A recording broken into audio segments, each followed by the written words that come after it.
Tinawag siyang King of Steaks. Pero ngayon, ang mga restaurants niya halos wala ng mga tao. Dati, nakakapagbenta siya ng steak na umaabot sa $2,000 bawat isa. Ngayon, may mga tao na hindi na handang magbayad ni $5. Just last year, ang negosyo niya sa US ay nag-post ng malaking losses. Mga 5.4 million pounds o 420 million pesos ang naitala sa accounts niya dahil sa mga problema at pagsasara ng mga branches. Maliban dyan, mula sa 7 restaurants na meron siya sa US, 2 na lang ang natira. Marami ang nagsasabi na parehong-pareho sila ng tadhana ni Diwata. Kung si Diwata may pares, si Salt Bae naman ay steak. Pareho silang sumikat ng todo-todo nung una. Pero kalaunan, bumagsak din ng sobra. Ano nga ba ang nangyari kay Salt Bae?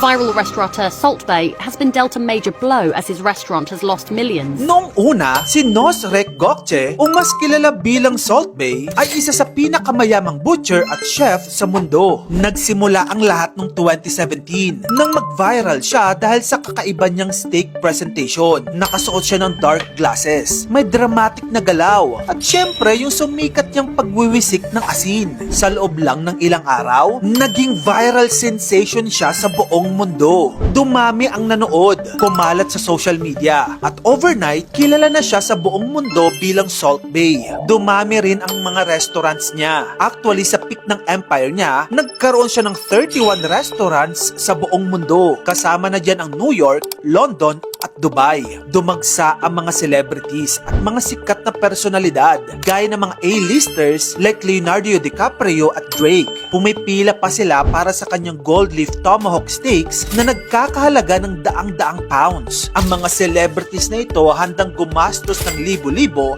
para lang makapagpa-picture kasama siya. Pero makalipas lang ang isang taon, nagbago ang lahat.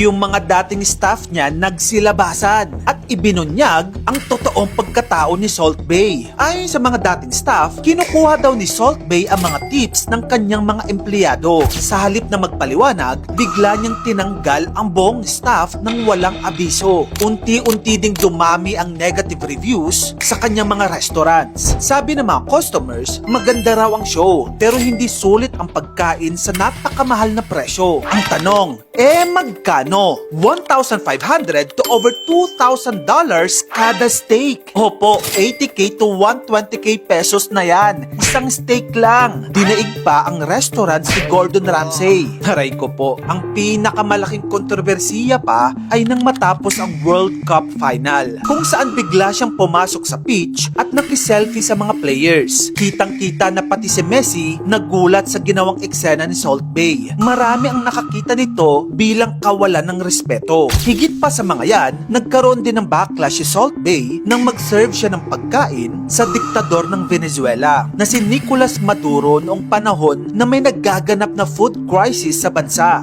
Doon nagsimulang tuluyang na turn off ang marami. In fact, hindi pa siya pinapasok sa isang exclusive Champions League after party. Sinubukan niyang pumasok kahit walang invitation, pero mabilis siyang pinaalis.